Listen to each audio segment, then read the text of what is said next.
Good evening, ladies and gentlemen. Welcome to our MISAT Bulletin, and we shall start with our headlines. Suicide bomber strikes Damascus Justice Building, killing 30. 6 killed in Nigeria as teenage girls detonate explosives. And moving on to our details, starting with the Syrian profile. A suicide bomber detonated his explosives vest inside the main judicial building in the Syrian capital on Wednesday, killing at least 30 people and wounding many others. According to Damascus police chief, the Justice Palace attacker struck in the early afternoon at 1:20 p.m. He added that the guards stopped the man, took away his arms, and asked to search him. At that point, the man hurled himself inside the building and detonated his explosives, killing 30 people and wounding 45 others. The official news agency SANA said another suicide explosion struck a restaurant in Rabwa district of Damascus, leading to an unknown number of casualties.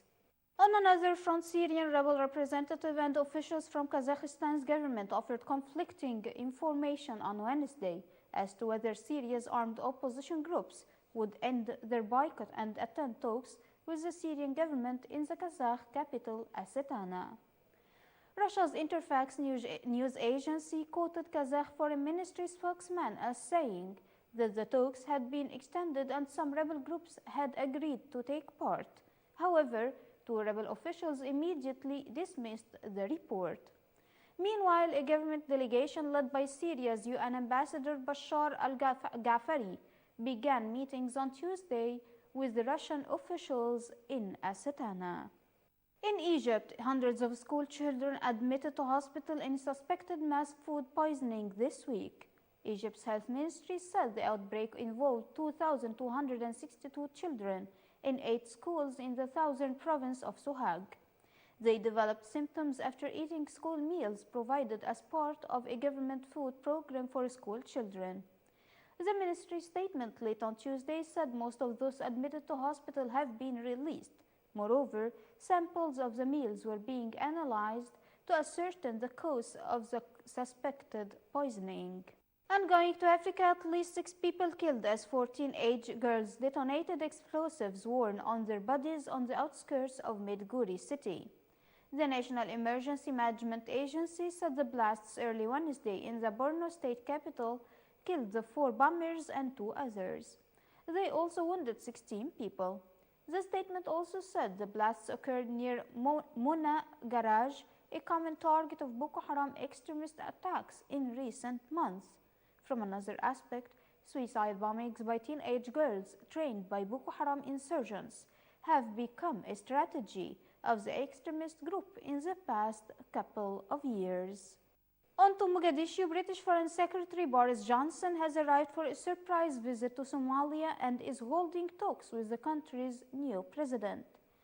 Johnson was meeting at the airport with Somalia President Mohammed Abdullahi Mohammed, who was elected last month, according to what a Somali presidential aide confirmed on Wednesday. From another aspect, Britain is appealing for aid for Somalia's drought, which has been declared a national disaster amid warnings of a full-blown famine. Britain on Wednesday announced that it would match pound for pound the first 5 million sterlings donated by the public to the Disasters Emergency Committee's new East Africa crisis appeal. On the other side of the world, concerns about falling temperatures and icy conditions on roads and sidewalks across the northeast followed a late-season storm that plastered the region with sleet and snow. Tuesday's powerful nor'easter paralyzed much of the Washington to Boston corridor, but fell short of the predicted snowfall totals in New York, Boston, and Philadelphia. The storm dumped 1 to 2 feet in many places, grounded more than 6,000 flights, and knocked out power. By the time it reached Massachusetts, it had turned into a blizzard, with near hurricane force winds gusting to over 70 miles per hour along the coast. Boston ended up with 6.6 inches of snow, far less than what was predicted.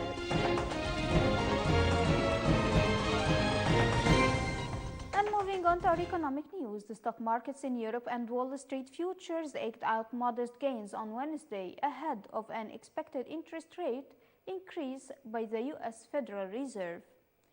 In Europe, the FTSE 100 index of leading British shares was up 0.2% at 7,373, while Germany's DAX was flat at 11,987.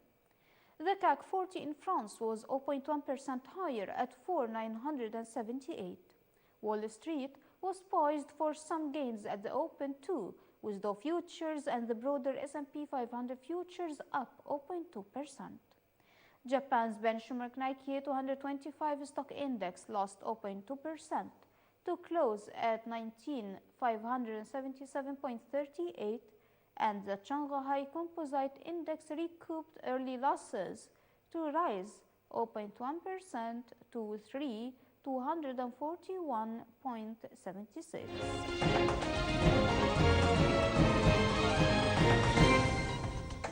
And finally, sports news. Russian League club FC Rostov has been banned from holding games on its home field after criticism from Manchester United manager Jose Mourinho on its condition. Mourinho was scathing about the surface, which had large bare patches, ahead of his team's 1-1 draw with Rostov in the Europa League last week. Mourinho said, "It's hard for me to believe that we are going to play tomorrow in that field, if you can call it a field." On the other hand, the Russian League has taken action by stopping Rostov from hosting home games at the Olymp-2 Stadium until the field recovers to a suitable condition. And before ending our news, let's take another look at the most important headlines for today. Suicide bomber strikes Damascus Justice Building, killing 30. 6 killed in Nigeria as teenage girls detonate explosives. And we reached the end of our Misa Bulletin for today. Thank you for joining us.